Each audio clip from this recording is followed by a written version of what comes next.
Draft ചെയ്യാൻ വേണ്ട ഉപകരണങ്ങൾ.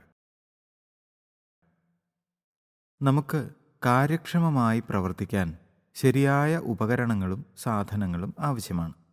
ഫലപ്രദമായി പരസ്പരം ആശയവിനിമയം നടത്താനും തെറ്റുകളില്ലാതിരിക്കാനും ഡ്രാഫ്റ്റിങ്ങിനുള്ള ഉപകരണങ്ങളെക്കുറിച്ച് അറിഞ്ഞിരിക്കണം. ഡ്രാഫ്റ്റിംഗ് ലളിതമാക്കുവാൻ അതിനുള്ള ഉപകരണങ്ങൾ സഹായിക്കുന്നു.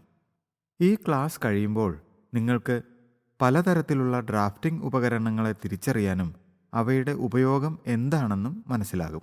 കൂടാതെ ഡ്രാഫ്റ്റിംഗ് ഉപകരണങ്ങൾ ഉപയോഗിക്കാനും കഴിയും. ഡ്രാഫ്റ്റിങ്ങിനുള്ള പല ഉപകരണങ്ങളെക്കുറിച്ച് ഒന്ന് മനസ്സിലാക്കാം. സാധാരണയായി വേണ്ട ഉപകരണങ്ങൾ: French curves, pencil, curve ruler അല്ലെങ്കിൽ leg shaper, pattern square, tailored square, അളക്കാനുള്ള ടേപ്പ്, ടൈലർ ചോക്ക്, ഹോൾ മാർക്കുകൾ, പിന്നുകൾ എന്നിവയാണ്. ഈ ക്ലാസ്സിൽ ഇതിനെയെല്ലാം കുറിച്ച് പഠിക്കാം. ഇതൊക്കെ എങ്ങനെ ഉപയോഗിക്കുന്നു എന്നും നോക്കാം. ആദ്യം നമുക്ക് ഫ്രഞ്ച് കർവ്സ് എന്താണെന്ന് നോക്കാം. ഇവ ഉണ്ടാക്കുന്നത് പ്ലാസ്റ്റിക് കൊണ്ടാണ്. പല ആകൃതിയിലും അളവിലും ഇത് ലഭ്യമാണ്. വസ്ത്രങ്ങളിൽ കഴുത്ത്, ആം ഹോൾ, ഇടുപ്പ്, സ്ലീവ് എന്നിവ കൃത്യമായി രൂപപ്പെടുത്താൻ ഫ്രഞ്ച് കർവ്സ് ആവശ്യമാണ്. ആദ്യം ഫ്രഞ്ച് കർവ്സിൻ്റെ പരന്ന വശം പേപ്പറിൽ ചേർത്ത് വയ്ക്കുക. എന്നിട്ട് പെൻസിൽ അല്ലെങ്കിൽ ചോക്ക് കൊണ്ട് ഫ്രഞ്ച് കർവ്സിൽ ഉള്ള അതേ ഷേപ്പിൽ കൂടി പേപ്പറിൽ വരയ്ക്കുക.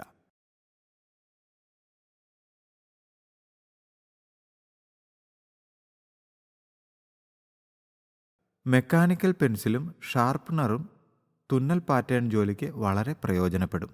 2H പെൻസിൽ കൊണ്ട് പാറ്റേൺ വരയ്ക്കുകയും 4H പെൻസിൽ കൊണ്ട് പാറ്റേൺ പല വിധത്തിൽ മാറ്റിയെടുക്കാനും കഴിയും.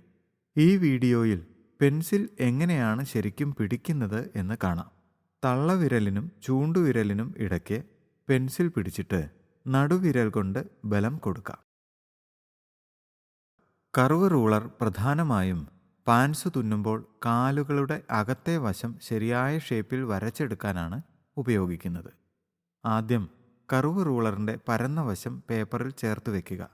എന്നിട്ട് പെൻസിൽ അല്ലെങ്കിൽ ചോക്ക് കൊണ്ട് കർവ് റൂളറിൽ ഉള്ള അതേ ഷേപ്പിൽ കൂടി പേപ്പറിൽ വരയ്ക്കുക. ഇത് അലുമിനിയം പോലുള്ള കനം കുറഞ്ഞ ലോഹം കൊണ്ടോ സിന്തറ്റിക് അല്ലെങ്കിൽ തടി എന്നിവ കൊണ്ടോ ആണ് ഉണ്ടാക്കുന്നത്. ഇതിനുള്ള പ്രത്യേകത ഒരറ്റം വളഞ്ഞിരിക്കുന്നു എന്നതാണ്. ഡിസൈൻ, പാറ്റേൺ, വളഞ്ഞ വരകൾ എന്നിവ വരയ്ക്കാൻ ഇത് ആവശ്യമാണ്. ആദ്യം പാറ്റേൺ സ്ക്വയറിൻ്റെ പരന്ന വശം പേപ്പറിൽ ചേർത്ത് വയ്ക്കുക. എന്നിട്ട് പെൻസിൽ അല്ലെങ്കിൽ ചോക്ക് കൊണ്ട് പാറ്റേൺ സ്ക്വയറിലുള്ള അതേ ഷേപ്പിൽ കൂടി പേപ്പറിൽ വരയ്ക്കുക.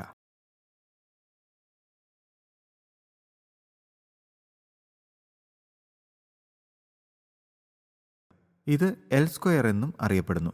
മിക്കവാറും തടി കൊണ്ടാണ് ഉണ്ടാക്കുന്നത്. എൽ ഷേപ്പ് ആണ് ഇതിനുള്ളത്. നേർവരകളുള്ള ഡിസൈൻ, പാറ്റേൺ ജോലികൾക്കാണ് ഇവ ഉപയോഗിക്കുന്നത്. ഇതിൻ്റെ നീളം ഉള്ള വശം 61 സെൻറ്റിമീറ്ററും ചെറിയ വശം 30.5 സെൻറ്റിമീറ്ററും ആണ്. രണ്ടു വശങ്ങളിലും നീളം അടയാളപ്പെടുത്തിയിട്ടുണ്ട്.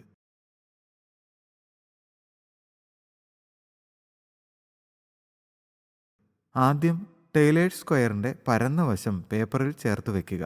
എന്നിട്ട് പെൻസിൽ അല്ലെങ്കിൽ ചോക്ക് കൊണ്ട് ടൈലേർഡ് സ്ക്വയറിലുള്ള അതേ ഷേപ്പിൽ കൂടി പേപ്പറിൽ വരയ്ക്കുക.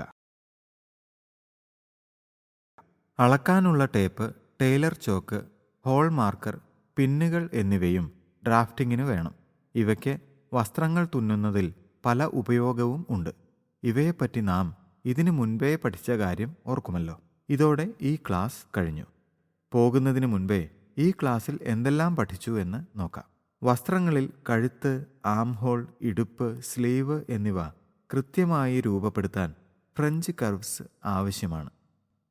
എല്ലാ സമയവും 2H പെൻസിൽ കൊണ്ട് പാറ്റേൺ വരയ്ക്കുക.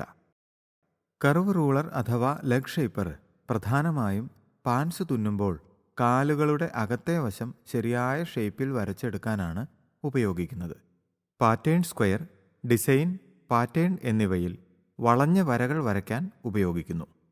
ടൈലേർഡ് സ്ക്വയർ നേർവരകളുള്ള ഡിസൈൻ, പാറ്റേൺ ജോലികൾക്കാണ് ഉപയോഗിക്കുന്നത്. നിങ്ങൾക്കെല്ലാവർക്കും വസ്ത്രങ്ങൾ തുന്നാനും പേപ്പറിൽ വരയ്ക്കാനും ആവശ്യമുള്ള ഉപകരണങ്ങളെക്കുറിച്ച് നല്ലവണ്ണം മനസ്സിലായി എന്ന് വിശ്വസിക്കാം.